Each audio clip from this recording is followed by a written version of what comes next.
Hey everybody, Syntax77 here, and check this out. I finally did it. Finally got a brand new hammock for myself. Actually, it was a birthday present from my lovely wife.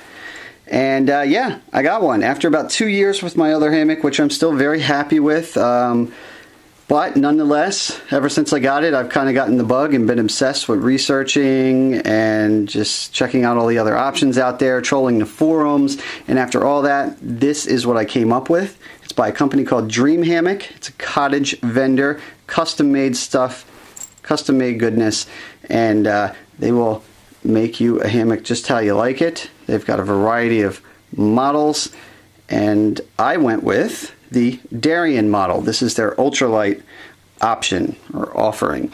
And as you can see, well, you can't see the weight, but trust me, it is light, compactable, comes in a nice stuff sack here, which actually matches the fabric choice that I made for the hammock, which was really cool. It's something small that I wasn't expecting, but I thought that was cool. I figured I'd just get a black standard stuff sack, but no, my whole hammock is actually made out of this digital ACU pattern here. And the stuff sack came in that as well, which also is double-ended, which we'll get into why that's pretty nice. But let's just talk about models real quick, because the company as a whole has a great reputation. I know I certainly had a great experience. I did, by the way, sometimes people often ask, I just ordered this like a regular old person and went through the whole experience. It's not like they gave me this for free or anything like that. Nope, I just bought it and my experience went great. They do have, like I said, these different model options. Just printed out a screenshot here. They got Thunderbird, Dangerbird, Roaming Gnome, mine, the Darien, minimalist but lightweight, and the Freebird, which is super minimalist. It's basically just a hammock body. It's netless, and you just throw that up. And I imagine that one's pretty light. I forget the weight off the top of my head. But then, as you'll see in mine, not a whole lot of extra features. That's what I wanted. But these other ones, I mean, they go so far as to be like a outer cover, which is great for 4-season. Actually a solid cover over top, as well as a bug net. Some of them have removable bug nets. Some of them have zippers on both sides. Mine is just on one side. Plus they do all kinds of customization, so make it look like a Michael Jackson jacket if you're really so inclined to. Put zippers all over it, extra pockets. They will work with you from what I've seen. But let's take a look at mine. Alright, so like I said, it has the double-ended stuff sack. That's cool because you can have your suspension come out each end. Actually, before I take it out of the bag, let's go ahead and weigh this thing, shall we? Got the scale there. Zeroed out, it's on ounces. Pop that on there. We're looking at 1 pound, 1 ounce, 1.5 ounce, and bouncing back and forth. Let's call it 17 ounces, okay? I would call that light. Plus, it should be noted, and this is pretty important, that's not just a hammock, that's everything, suspension included. Yes, suspension included. Everything you need to hang right here. I got mine with cinch buckles. The choice is yours. You can get it with whoopies as well. That's included in the price. Which, by the way, this whole system, 125 bucks. Now, prices change all the time, so what are you going to do? But right now, that's what the price is, 125 bucks, and that includes the suspension, which often you can spend 30 or 40 bucks doing to your current hammock. So, really thought that was cool.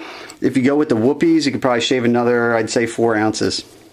So yeah, we're a little bit over a pound, and that includes cinch buckles, which you saw in my previous video I just put up, and 10-foot tree straps, which should probably be enough. I could always throw some 15-footers on there if I want, but this should be good, keeps the weight down. And as you're starting to see, the advantage of the double-ended stuff sack is that you can put it up with it still in the stuff sack. Once it's on the trees, you know, you just hang this down to one side, and then later on you can stuff it all back together again. So that's kind of cool. Never touches the ground, theoretically, if you do it right. There's my other strap and my cinch buckle, Amsteel loop. Pretty sure he actually gets these from the same vendor that I bought the other ones from that I showed you. Take this guy out just to pull it out and show you the fabric, and then we'll go outside and I'll show you what hanging up on my back porch. And then those of you that follow the channel probably know that in the near future, I'm sure there will be a full length, probably hour-long video, and this will be, I'm guessing, shown prominently because I can't wait to get out there with it. So you'll really see it in the wild on one of my full-length videos, but we'll show you it hung up in a minute. Now, there's my fabric. I went with the lightest weight option possible, which was a 1.0 ACU ripstop material. The 1.0 meaning that it's 1.0 ounces per square yard. Now, the higher grade you get, like you say you get a 1.8 or even a 2.0 or a 1.6, then it's going to be heavier overall weight for the hammock, but it's going to also have more resistance to abrasion, and more importantly can carry more weight. So you want to pay attention to that based on your weight and your usage. Me, I'm under 200 pounds. I'm 5'11", so I got the 1.0 in 10 foot. You can also get in an 11 foot length as well. This brings up a good point. Go to the Dream Hammock website. I love it. The site's great. They even have a hammock calculator. And you go on there and you put in your model type. You put in the length, like I said, I got 10 foot. Put in the width, which can be as wide as the fabric allows. Different fabrics have different maximum widths, so that's something to keep in mind. And there's a whole page of fabrics, so you can study them all. Choose your suspension. Again, I went with cinch buckle, fabric weight, and as you're doing it, it's calculating an estimated weight. Okay, now it's going to say in the fine print here, this is just an estimate, so don't hold them to it if it's not exact.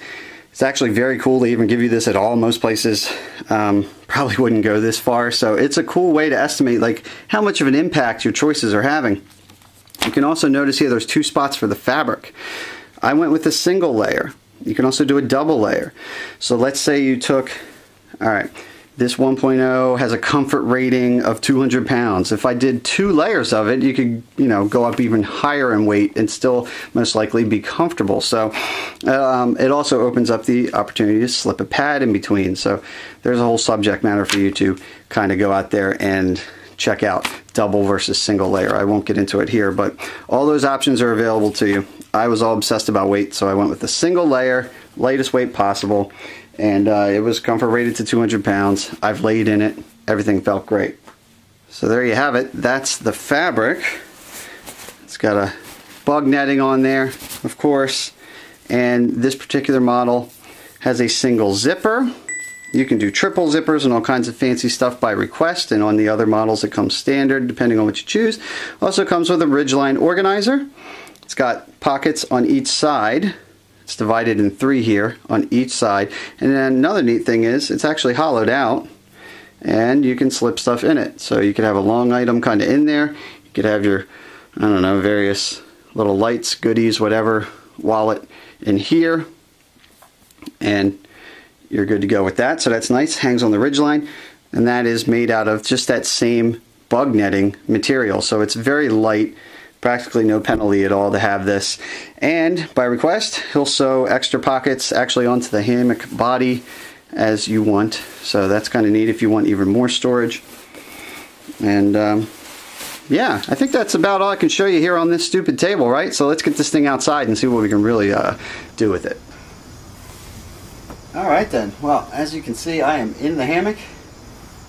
I am perfectly comfy. You can't feel that, but I'll tell you that I am. And we're hanging pretty good right now. Just have it in between the posts on my porch here, but it's hanging good. Real quick to put up with the cinch buckle system. Again, you can use whoopies and shave some more weight or whatever system that you want, but right on the site comes standard. You can pick whoopies or cinch buckles. Feel free to customize that at home if you're a DIY type of person with any setup you want, but that's good. You can see my Ridgeline Organizer here sliding back and forth in all its glory. Bug net, not removable on this model, but pops back and out of the way really easily, so I can just kind of chill out. Again, you can get customizable widths. I got mine in 60. Depending on the fabric, I've seen some guys go really wide in these things. I swear these things are practically square, so if you want to get a really long diagonal lay, you can do that. You want to go a little narrower, you could. You probably don't want to go too much narrower, but I think you can go down to like 55 inches or so if you want. You might shave a couple grams by doing that, not a whole lot. But yeah, you can see the stuff sack down there. Actually, I'll get out and pick up the camera at this point. But it is very comfortable to sit in, by the way, as most hammocks are. But I'm chilling, and actually I feel that compared to my Hennessy, the bug net is a lot more out of the way, just kind of in chilling out and sitting mode. I'm not just saying that because I'm excited about the new hammock, but my old Ridgeline would hit me in the head. It's hanging a little better. This is actually a much more comfortable sitting experience than my Hennessy. But let's let you see it. So like I said, there's that cinch buckle coming off the end there, going on up to the pole. Now here's something I didn't mention downstairs in the layer. I've got Dutch clips added to mine. That wasn't on there when I weighed it, so that'll cost me about a ½ an ounce in addition. But I do like the clips for reasons that I mentioned before, because let's pretend this was a branch. Instead of threading through the whole thing again, I could just unclip real quick and go around it. But for example, I did do it the way it came stock down here, and it's very easy, not the end of the world at all. You can see it has a loop on it, and you just go through itself and then run it down and through the buckle. The only downside is, the only way to set that up or undo it is to take this line completely out of the buckle so that you can thread it through itself. Just a little bit different, but you know, not a major problem. So you can really get going, 125 bucks right out of the gate with everything you need here. There it is again, kind of close up on the Ridgeline here, which is nice. And you will notice there is not lines coming off the side here to pull out the hammock body. So for instance, on some of his other models, he'll have a line coming off of here that you can string out, and it kind of opens it up. I decided I'm not too worried about that, so I went without it. But if you want that, check out some of the other models. For me, it doesn't bother me. Plus my underquilt will be no obstructions, goes right on, and it feels just fine without it. So that's not too big of a deal. Here's the aforementioned double-ended stuff sack, and it just hangs on the end there, and then when I'm ready to go, I just pull it down, you know, and start stuffing it right while it's on the line. So that's nice and easy. Almost similar to like a snakeskin kind of thing, where I can kind of start stuffing it, you know, unhook one end and then start stuffing it in as I go. So there you have it, a quick look at the Dream Hammock Darien UL model ultralight hammock. Look forward to using this and hopefully showing it in some videos to come. Definitely excited about it. Looks really great quality wise so far, so feeling pretty good about that. Until next time, I'm Syntax77. Have fun out there.